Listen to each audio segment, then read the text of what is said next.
Friends, welcome to Load of Crock.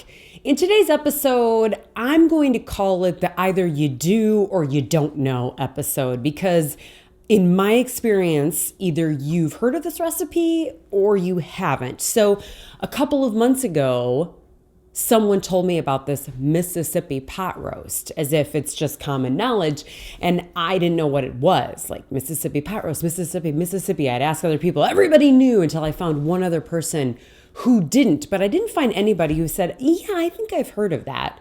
They either did or didn't know. And I didn't know. So on this episode of Load of Crock, we're making, you guessed it, Mississippi pot roast in the crock pot.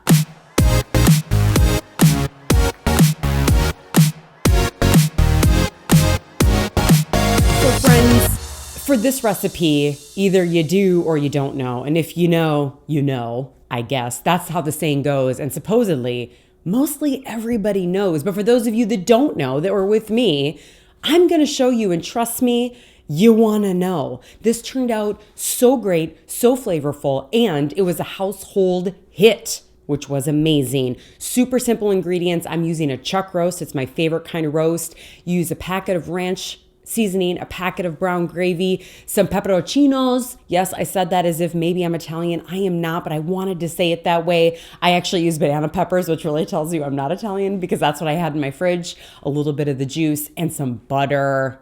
Can't go wrong with butter. So we're going to throw this together. Watch me while I do this and we're going to come back because like I said, if you don't know, trust me, you want to know. You'll need a roast. I recommend a chuck because it shreds nicely, a packet of brown gravy, a packet of ranch seasoning, some butter, and either banana peppers or pepperoncinis.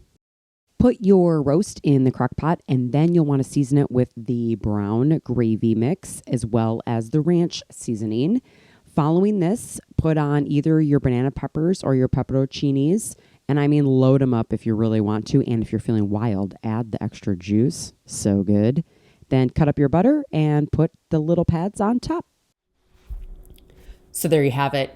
One of the best things besides how it tastes, which is the number one thing about this recipe, is it truly is the one pot where you throw everything in all at once. There's no adding anything later. It all goes in and you let it go. I had a chuck that was not quite 2.5 pounds, 2.4, and I did it for 6 hours on low. With the first time I did it, we were actually gone for the day. My crock pot sets to warm when it's done. And honestly, I feel like letting it sit on warm made it even juicier and more flavorful. So, adjust accordingly based on how big your roast is, but that is the amount of time that I did, and it was beautiful. Also, if you weren't already excited, serve it with mashed potatoes.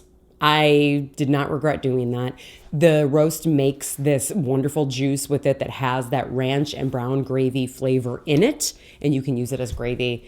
Trust me, you won't regret it either. It's so good, so good. And those of you that already knew about this recipe might be feeling a little bit like, just calm down a little bit. But I can't and I won't. And those of you that didn't know, you're probably pretty pumped, maybe even making a grocery list. I don't know.